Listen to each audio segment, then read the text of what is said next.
Before we get into the video, I wanted to share a special tool that David and I have been using for over 2 years to manage our inventory on Amazon. The tool is called SoStocked, and it is a very powerful tool. It's designed specifically for inventory management. If you're in a physical products business selling on Amazon, you need to be in stock, especially with the inventory restrictions lately. This tool is incredibly powerful. If you're having trouble with inventory management, this might be a tool to help you. SoStocked is partnered with Firing Demand, and they've offered our guests, our listeners, a 30-day free trial. So click the link in the video description to get 30-day free trial. On to the video.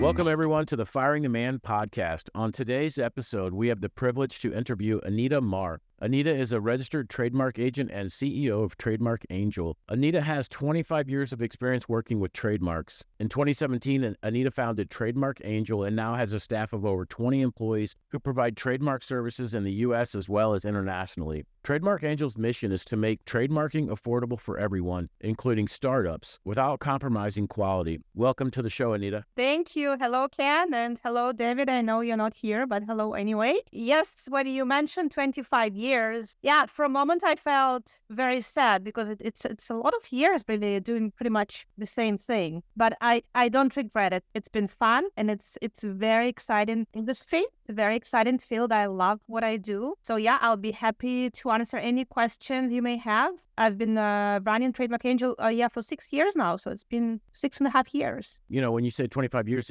I feel that an experience, that's how you get to be an expert. It's just doing something for so long. And so now you're an expert at that. So that's a really good thing. I think it was just a coincidence, really, because I didn't plan to work in trademarks. It was just a coincidence, but it was a lucky coincidence because I don't know what else I would rather do, So speaking on that, can you share with the audience kind of a little bit about your background and your journey into becoming an expert with trademarks? I actually started working as a trademark paralegal when I lived in Israel. Found an ad in a newspaper that a U.S. trademark attorney was looking for a trademark paralegal. And at that time, I didn't know what attorney meant or what trademark meant. So I looked it up and quickly applied, called me and said, can you come for an interview? And I said, when? And he said, in an hour. And I lived in a different city. So I quickly hopped on a plane, not on a plane, on a train. And I came. He just hired me on the spot because his current paralegal decided to go to the U.S. He had no one. So that's how it happened. And ever since, I just loved it because I was planning to become an economist. I had a degree in economics, which is pretty useless because I didn't know how to apply it. So it was just a lucky coincidence. And after that, I immigrated to Canada in 2004, and I worked in a large law firm. I worked there for 7 years, and then I sat for the trademark agent exam in 2007, and I got the highest mark in Canada in the trademark agent exam because I overstudied. I was so afraid I would fail. I studied for 2 years nonstop, pretty much knew everything, all the case law, all the rules. It was great. But then, of course, you forget the exact details, but the framework stays with you. But yes, it's been fun, and I left this big company when I had my second baby. I went on a mat leave, and then I found a job online. Well, not online, but with a smaller company, and I worked from home. And when I had my third baby, I decided that it was time to open my own company because I could do that. I just needed this extra push, and I think my last baby provided that. I guess I wasn't afraid anymore because before I was afraid it wouldn't work, that I wouldn't succeed, that it's just too scary. Like, where will I find clients? What if it doesn't work? What if I have no one to ask? But it did work out, fortunately. Yes, it did. And now you have a staff of over 20 employees, and you guys and girls, and you guys are providing trademark services all over the world, which is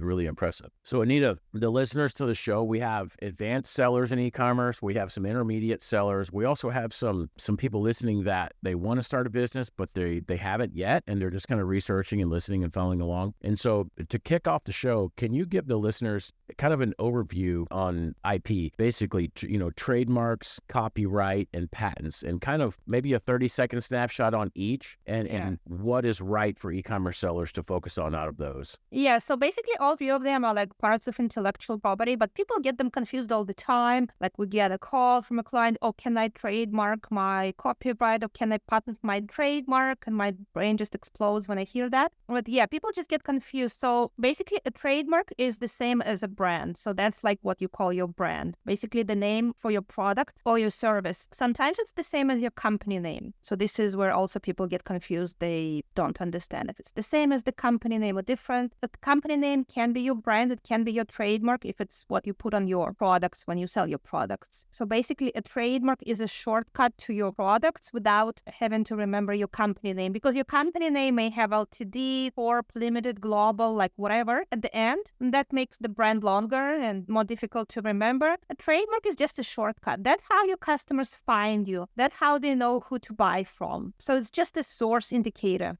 in short. Like your customers see your, like for example, your packaging or your product, and they know, okay, that's the company that I like buy from. I will buy these products because I know them. A patent protects an invention, like for example, a new engine, or it can protect an improvement to an existing invention. Most patents nowadays are improvements of existing inventions. Even Thomas Edison's most famous invention of a light bulb wasn't an original invention, but it was rather an improvement of an existing light bulb. So most of the patents today are just improvements to what already exists. Copyright protect original, literally, or artistic works, like for example, songs, music, plays, books, photographs. That's important for Amazon sellers. Copyrights and patents expire, so they don't last, but the protection doesn't last forever. For example, patents only last for 20 years, and after that, anyone can use the invention. Copyright lasts for the life of the author plus 70 years after death. In Canada, plus 50 years. But trademarks do not expire. That's the cool thing about them. The longer you own your trademark, the more valuable it becomes. How much is Coca-Cola worth? We don't know. That's pretty much all about the name. It's all about the goodwill. So the longer it is, the longer you keep your trademark, the more it costs. So, and you can renew it forever. So every 10 years, you renew your trademark and you have it. I mean, it will not expire. So that's basically the difference in short about them. Thanks for explaining those. And yeah, I did not know the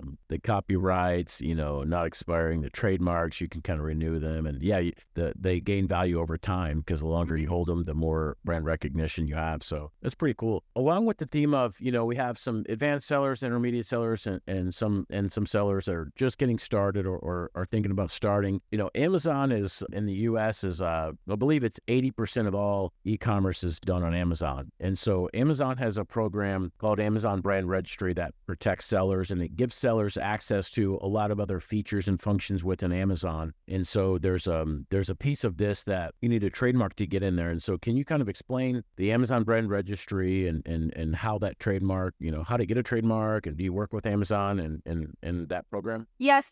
We actually work a lot with Amazon sellers. Most of our clients sell on Amazon or like Shopify, Walmart. So just like Trademarks Office has their own database of filed trademarks and registered trademarks, Amazon also has their own, database where you can enroll if you file a trademark. So if you file a trademark, like for example, in the US or in another country, you can enroll in Amazon's brand registry. So it's just like an internal database of brands that they recognize for their own purposes. And once you enroll in Amazon's brand registry, you get like a few perks. I think right now it's almost a prerequisite. You can't sell without having access to brand registry. Sorry, I think my kids were sick, so I think I'm catching it. Yeah, no worries. Yeah, what it gives you, I think the most important thing is what you get access to your own like online store. So you can have your own store. So when people click on the brand name, so it says brand and colon and the name of brand, you click there and you go to a store where you can see the seller's other product. If there is no brand registry, when you click on brand, you go to like a collection of random listings from other sellers. So you can go somewhere else and shop and buy from somebody else. But if you're in the brand registry, you have your own store that you can customize. You can make it pretty. For each individual listing, you can also have, you can add videos. You can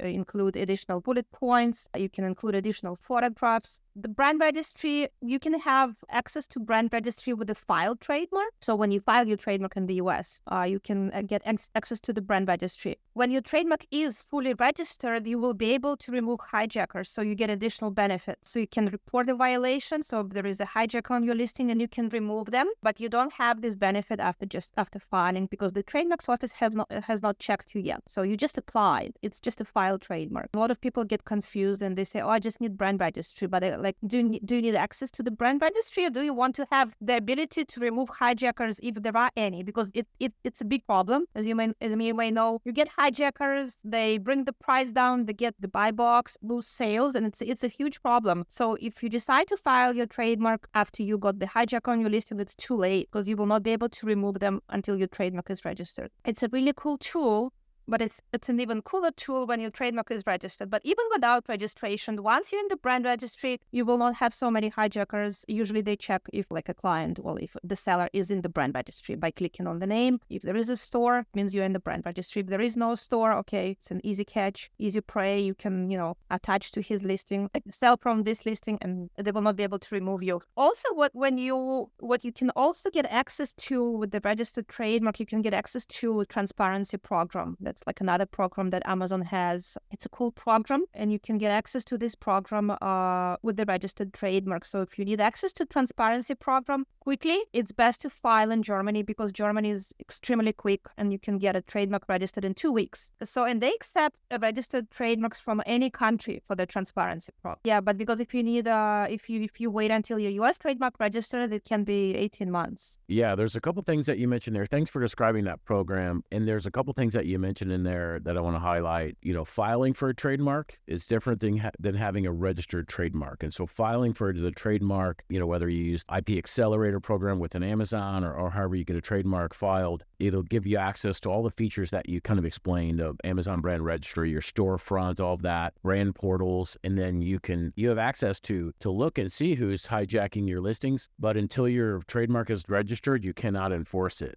Because you need a registered number to enforce that policy, which is sometimes confusing to people. Hey, I've registered from a trademark and I can't get these hijackers on. Well, it has to be registered for them to do that. And so interesting stuff. So moving on, let's say someone started a business last year. They have their business entity, they have their website, they've got everything set up and running. Should they still worry about a trademark even after they have their store going? That's another place for confusion. People often tell us, "Oh, I have a domain name, or I have my company already registered. Like, isn't that enough? I mean, do I still need to file?" Like, what is a domain name really? It's just an address that one uses to visit a website. It's nothing more. A domain name registration is not the same as trademark registration. Registering a domain name alone doesn't give business owners like any trademark rights at all. Like in the US, Canada, like many other countries, trademark rights are based on use, and simply having a domain name doesn't mean that you actually use a trademark in the legal sense. Because you have a domain, even if you have a website that shows some products, unless you sell them, there are no trademark rights, really. It may seem simple, but in the trademark sense, trademark use is more complicated than you think. So it's not just, okay, I put the trademark name on the website.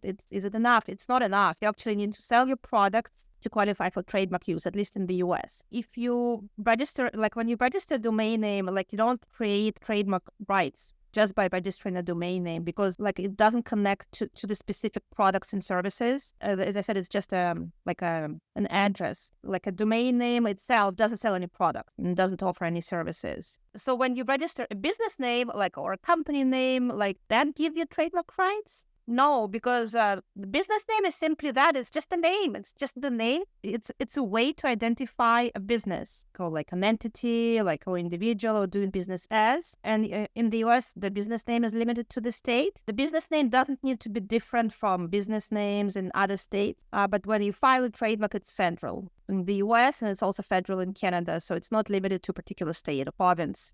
So what's interesting is you can register your like corporation or LLC, like and checks are done, and you may think that it's safe to trademark then if you've been checked, but actually those databases don't talk. I mean, the corporate database and the trademarks office database, they're completely separate and they're not linked to each other. You may have incorporated and you may have thought about the name that you like, and you have incorporated, and then you come to us, you want to register that name as a trademark, and we check, and it may not be available. So So this is where it's best to maybe either do it simultaneously, or maybe first do the clearance search for a trademark name in the trademarks office database, and then register that name as the company name if that's what you want. If you want the trademark name and the corporation name, LLC name to be the same, because otherwise you may end up with different names. I mean, it's not a problem really, but some people are really set on having the same name for their corporation, domain, and trademark, and it's best if it's the same really. I like simple. I like keeping everything simple and all the same. That kind of brings me into the next question is, what is your recommendation of when to file a trademark? Because you kind of just hit on it a little bit about, the name, the databases don't talk. That's important, right? And so registering your business name and a trademark, those databases don't talk. And so are you recommending that owners file for the trademark about the same time they file for their business name, or? Yes, so that's a good question. I mean, there is a point when it's too early to file, and there is a point when it may be too late to file. I mean, ideally, you should file for trademark registration as soon as you have, as soon as you have realized that this name is important to you and that you don't want anyone else to steal it. Many companies decide to see how the business is going to go. They don't want to file immediately. They want to just wait and see. And as a result, they lose time, because by the time they decide to trademark their brand, a few years later, somebody else, already did, and it may be too late. Because there is no legal requirement for you to file a trademark, but it does make sense to do so. Yes, ideally, the sequence should be like this. You cap a few names that you like. You go to check name, then chk.com, and you check to make sure the social media names available, like Facebook, YouTube, like Twitter, Instagram, like whatever else you may need. Take those names immediately, and then you check the domain name to make sure it's available. If you see it's available, you buy it. I mean, it's really cheap, so get it immediately. Don't wait, because what I noticed is when you check a certain domain name and you don't buy it, sometimes it's taken by somebody else. I don't know if it's a coincidence, but it does happen. And then you should check the trademarks office database, so we can check it. I mean, we can check it for free if it's available. So pretty much, okay, it's good. And then you can incorporate. So you check the corporate database, so they will check it for you, and then you incorporate, and then immediately you file a trademark. But you already have the social media and you have the domain name, because if you wait to buy the domain name until you file the trademark, it may be too late, because domain name is really cheap, so you should get it immediately. And the social media handles, so those are free, so get them immediately. And that what I also wanted to notice, it may be too early to file a trademark. It's too early to file a trademark if you don't have a business plan, if you don't know what you're going to sell. So if we're talking about Amazon sellers, if you decided, okay, I am going to sell on Amazon, but you haven't done your product research, you don't know what you're going to sell. I mean, I guess that's the most important question. What you're going to sell? What is that product that will bring you lots of sales and you'll become rich very quickly? And sometimes that takes months to research. So until you know what you're going to sell, you can't really file a trademark, because you cannot file for home products or garden products. That's too vague. It's not clear. The trademarks office will not accept that. So we need to be specific. What are we filing for? Are those pizza cutters? Are those plates? Are they I don't know, something for the dogs, dog leashes, for example? Are they toys, cosmetic? So you need to identify your product, and you need to be sure that that's the product you're going to sell a year later. Because if you change your mind and we filed for example, dog toys, and later you decided that you're going to sell wind chimes, for example, you cannot switch the product in the trademark application. So once you file, you cannot add products, you cannot switch them, you can only remove them. So it's important to do your research first and know product you're going to sell. I mean, of course, you don't have to sell it yet, but you need to know that that's what I'm going to sell. Okay, 3 months later, 6 months later, a year later, and stick with that decision. So a couple things I'd like to hit on there, and the process. So domain name, social media handles, and then trademark. And then also, but before you can file the trademark, you had mentioned you need to know what you're selling, because when you file the trademark, it goes for a specific category or product type,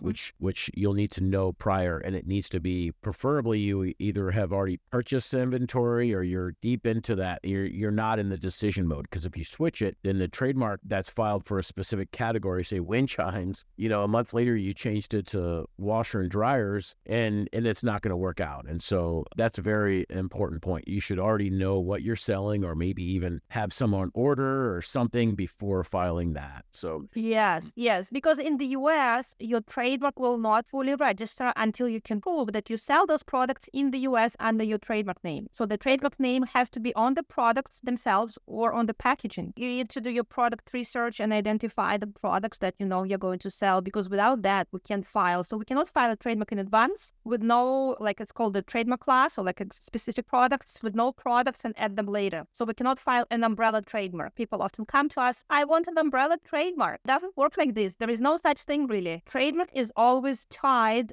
to specific products or services. We can't just file without any products listed or services listed. And a little bit deeper on this one, because I ran into this before, and say you have, because there's all types of classes of products. I know in the US, I'm not sure about Canada or other countries, but there's all types of classes or categories. Okay, so they're the same. And so if you had, just say the example, Coca-Cola, we'll just use that. Coca-Cola likely has the trademark for drinks, some kind of a drink for that trademark for Coca-Cola, but maybe someone that wants to sell pants or blouses can get a trademark for Coca-Cola branded in another category. And so there could be different categories. I know I'm kind of butchering this, but like there could be different trademarks for different, the same name in a different category owned by a different company. Is that accurate? Yes, but Coca-Cola has trademarks for pretty much every class.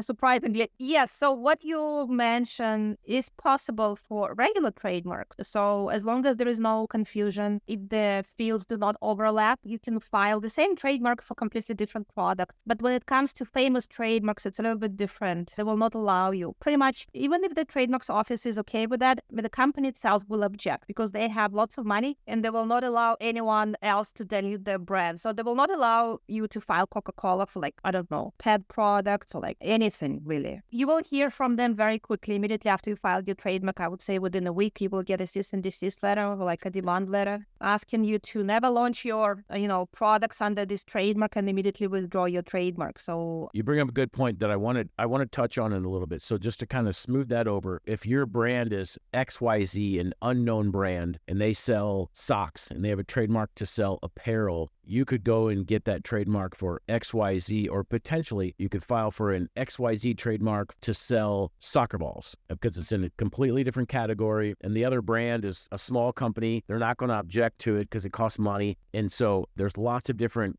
categories or areas that you can file the same trademark name for different categories. I'm kind of glad I used Coca-Cola because I've actually ran into this before, and it was a huge headache with one of my trademarks a few years back. I filed for a trademark, and there was a large company that owned a similar trademark, and I got a letter back that said, we're objecting to this because it's too close to ours. And so when I'm sure that happens quite a bit, depending on what space you're in. If you hire a company like Trademark Angel, they'll do research and tell you, hey, you might get objected to this, and this based on what we see in the search. And so that's always something that I recommend to new sellers, that do not go and do this on your own, because you can get into a huge storm of legal trouble and it just costs a lot of money. And so they definitely want to do a search first to see who else is in that space. If there are large companies, they monitor the database of registrations, and when they see something that pops up that's similar to theirs, they're going to object to it, and you're up against a large company with a lot of money. Even if you intentionally misspell Coca-Cola, if you spell it with K or you put double L, it will not remove the problem, so you will still get a cease and desist letter because it's confusingly similar. It's similar. It doesn't need to be identical. Many people are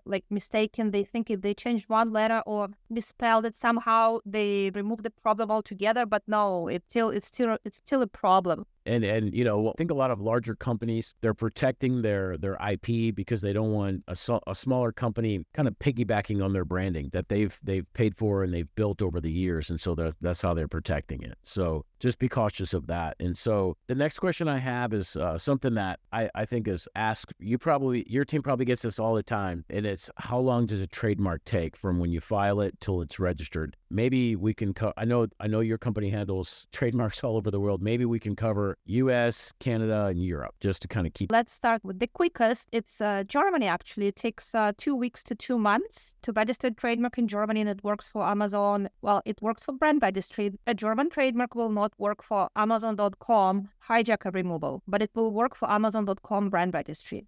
And it will work for transparency. So in the UK and in European Union, it takes around 4 months to register. In the US, it takes 18 to 20 months right now. And in Canada, it takes around 42 months to register a trademark. 42 months. So it's, yes, North America is unfortunately not very quick. Mexico is quicker though, around a year. One follow-up question on that, and for Germany, that's surprising me. 2 to 4 4 weeks to get a registered trademark. Now, will that registered trademark work for EU brand registry to kick off hijackers? No, well, I don't think there is a like Amazon.eu. I think it's for every country. It's all in for France or Italy. So it will work for Amazon.de. For the German Amazon, it will work to remove hijackers, yes. But it will not allow you to remove hijackers in France, UK, US. So Amazon.com, it's the US Amazon, and Amazon.ca is the Canadian one. So it will not work for that, but it will allow you to get into brand registry. Brand registry is single for all countries. One trademark anywhere in the world will unlock brand registry for all Amazon marketplaces? So if you just need brand registry and nothing else, or if you need access to transparency, again, it's a cool program, then Germany is the quickest way. I wanted to just explain another thing about Germany. Why it's so quick? I mean,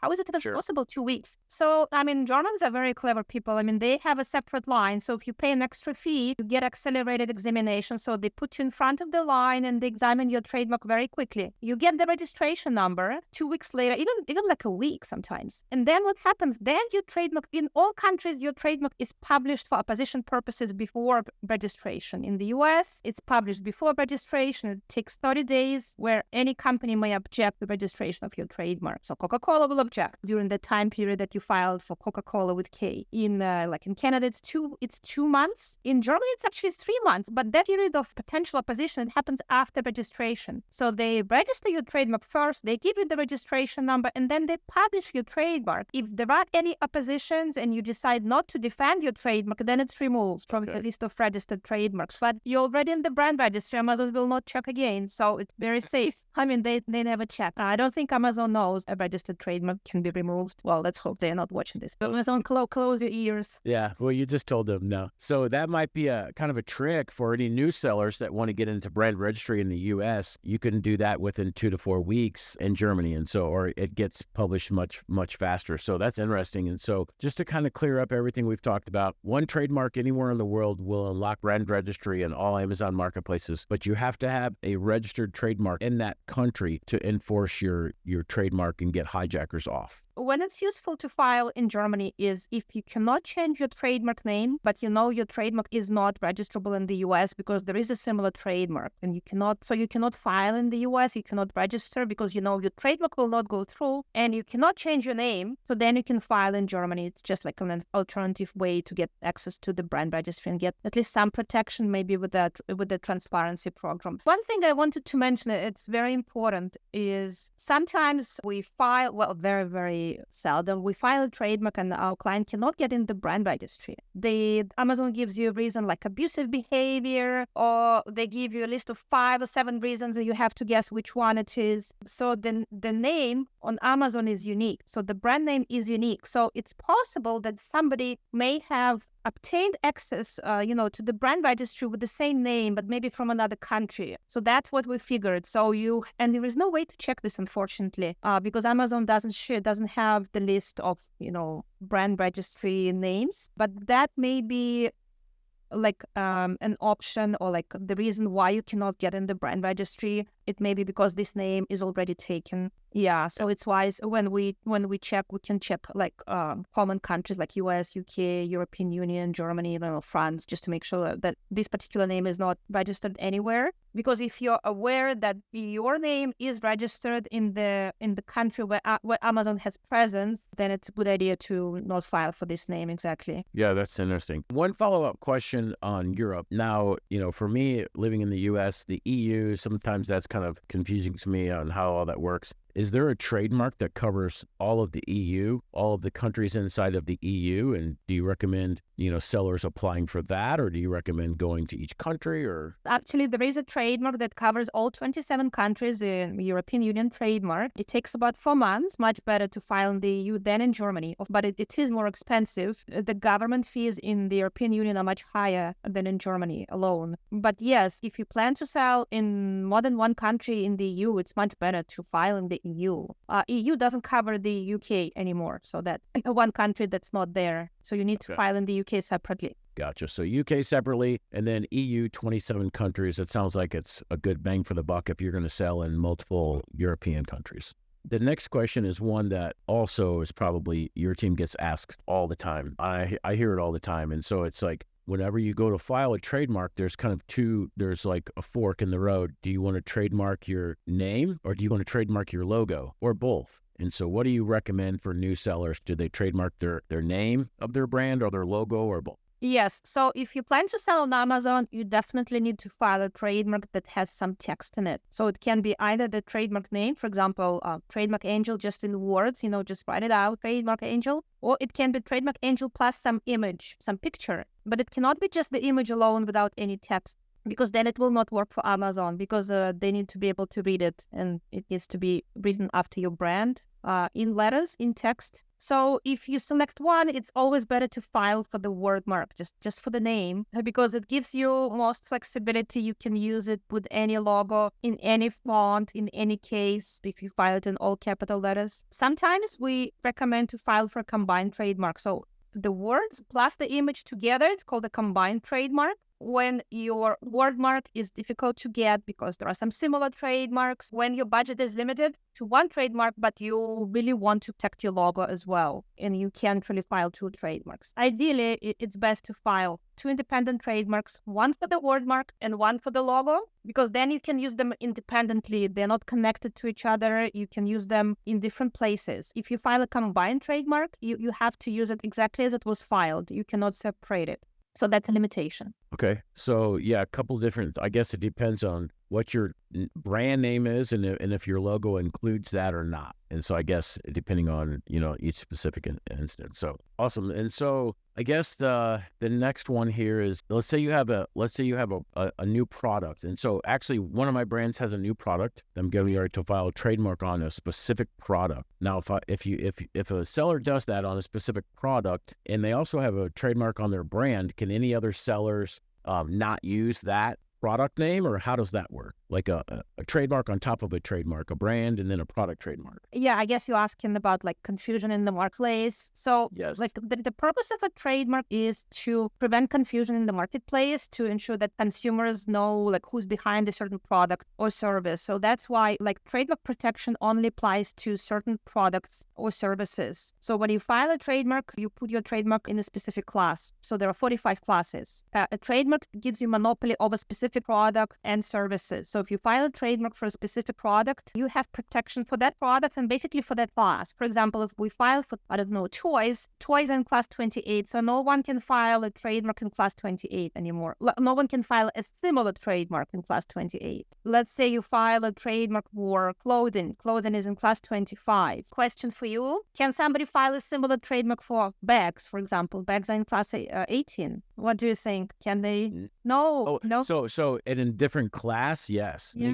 they can file one for a different class. The class is not related, but bags and clothing are related because they go side by side. Usually they're sold next to each other. So it will be very difficult to register the same or very similar trademark for bags because those classes are related. So you get protection for related classes as well, and those are called coordinated classes. And the same for jewelry, like jewelry and watches and clothing. Usually it's very difficult to register a trademark for like watches or jewelry if you have a trademark for clothing. So if products are related, if they're sold side by side, it's difficult. But if they're not related, so let's say clothing, pet products, well, no problem here. Baby toys and clothing. I mean, that's not related. But clothing and bags, it's related, so that it may be a problem. That was something I didn't know. I learned a lot of new stuff on this podcast. 45 classes. And so, yeah. And then that some classes correlating other classes. So you kind of get extra protection. Yeah. For example, computer software that can be downloaded, or like an that's downloadable computer software, it's class 9. But software as a service, it's class 42. But if you file a trademark in class 9, basically no one can file the same trademark in class 42 because those are like coordinated classes. They're related. They go side by side, really. So are there a lot of classes with overlap? Yes, actually quite a few. So we always check not just for this particular product, but for similar products as well, and for like related classes. So when we check a trademark, we always check for related classes, whether you ask us or not. Okay. Oh, that's interesting. Yeah, that's something I did not know. So that's cool. Before we wrap up the podcast, are there any questions that I should have asked you that I didn't, anything you want to share with the audience? Well, you can what's the best way to file a trademark, maybe? like how you approach this. We did mention this briefly. So you should definitely do like a proper trademark search first to make sure your trademark is registrable, and you should work with a trademark professional, well, like us, or use a proper firm. I mean, don't try to save money and do it yourself, or use there are a lot of companies that basically sell you software that allows you to file your own trademark, but no one is checking your trademark. So don't use one of those. Yeah, no, that's very good for all the listeners. You can go to, the USPTO. You can kind of do basic searches on their databases, but I always recommend hiring someone that's like Trademark Angel to file your trademarks, because if you make a mistake on this, it can cost you a lot of money down the road when it doesn't work out, or someone files an objection, you don't know how to handle that, or there's so many things that can go wrong that you want someone helping you that has a lot of experience with this. And so we offer a free trademark search anyway and a free consultation. And after you decide to proceed with us, we do comprehensive search. And if your trademark is not registrable, we can refund you the money. So it's free anyway if it's unregistrable. And if your trademark cannot be registered, you don't lose the money. We can file another trademark for free. So we work with you. We ensure that your trademark is registered, because we're in the same boat. If we don't manage to register your trademark, we just repeat the process. So we don't want to do that. So that's why we only file for trademarks that are registrable. We're very, very conservative when it comes to assessment, because we don't want to repeat the process. So we know that our clients invest a lot of time, a lot of money, and when a trademark is not registered, it's not just $1,000 lost, and it's a lot of effort lost, time lost, inventory. So we understand how painful it can be. So we try not to file for trademarks that are low probability trademarks that are not registrable. So we tell you in advance. So we help you avoid those costly mistakes. That's excellent. And I'll preface this last question here by Anita and I talked before the show, and I have used Trademark Angel before in one of our brands to get a trademark in Canada, and the process went wonderful. It was a great experience. So I highly recommend Trademark Angel. And so, Anita, question for you: what separates Trademark Angel from other companies out there, and why should the listeners choose Trademark Angel? Yes, exactly. As I said, unlike many law firms, we're interested in registering your trademark with the least number of objections. There is a package that includes all responses. Basically, you pay one fee and we handle everything. So we're interested in the least painful process for you, in the quickest process, in the process that results in the minimum objections. And also, if the trademark is refused, we'll file another trademark for you and we don't charge you. So we are interested to file your trademark in one go without repeating the process and without receiving any objections. So the quicker your trademark is registered, the better it is for us. And yeah, as I said, we offer a free initial search, a free consultation. There are no strings attached. We don't charge for phone calls ever. Actually, we don't keep track. We don't count minutes. We don't bill you for the hours or minutes. We don't do that. So it's basically flat fees. We're approachable. You can ask us any questions. We know how to work with Amazon sellers and what you need to get in the brand registry. We help you with that as well. And then at the end of the show and in the show notes, we're gonna have all the contacts and how to reach Anita and her team if you're ready for getting a trademark. One thing, yes. 10% discount if you mention if they mention your podcast, they will get 10% discount. Excellent. You heard it right there. 10% discount if you mention Firing the Man podcast. Thank you for that, Anita. For all of our guests, we run them through the ringer. It's called the Fire Round. It's a series of 4 questions and it's rapid fire. Are you ready? Mm-hmm. All right. What is your favorite book? Yes. So my favorite book, it's called The Perfume, The Story of a Murderer. It's by Patrick Zuskind, the German author. It's great. Awesome. That's a new one. I haven't heard of that one. Read it. Yeah, I'll put it on my list. What are your hobbies? I like traveling and I like gardening and I like aquariums. I have a huge fish tank, 1,000 liters. 1,000 liters. That's big. Is it saltwater? No, it's regular, normal water. Okay. I think salt water is the next one on the list. Okay. That's awesome. That sounds fun. What is one thing that you do not miss about working for the man? Yes, getting dressed for the office, putting my makeup on, spending 2 hours on the train. Yes, those are, I think, the 3 things I don't miss. Okay. Yeah, I agree. What do you think sets apart successful entrepreneurs from those who give up, fail, or never get started? Well, I actually strongly believe it's a business plan. It's thinking about all their potential problems you may have and having a B plan, thinking about potential failures or problems and coming up with a plan of what will happen if they happen. So I think it's a business plan. And then, if you have a problem, just don't give up immediately. Follow your business plan. I mean, remember that it could have happened. So do not give up. Just try to continue. And I think that's what separates successful people. Okay, I like it. Have a backup plan and continue to go on. And so, Anita, it was a pleasure having you on the podcast. I really want to say thanks for sharing all of your knowledge with trademarks with the audience. If someone in the audience is listening and they want to reach out to you or your team and get a trademark, what's the best way to do that? Well, go to our website, trademarkangel.com, and there is like a contact us button, so you can call us, you can send us an email, you can chat or website chat with us, you can find us on Facebook. It's pretty easy. Excellent. You heard that. And we'll have it all in the show notes. The links to trademarkangel.com and everything will be in the show notes. So if you're driving, just keep your eyes on the road. Excellent. Well, thanks for listening. We'll tune in next week. Thank you. Thank you for having me. Thanks for watching this video. If you got some value out of this, would you please hit the like and subscribe button? This is a free way to support the show, and it really helps us build our audience.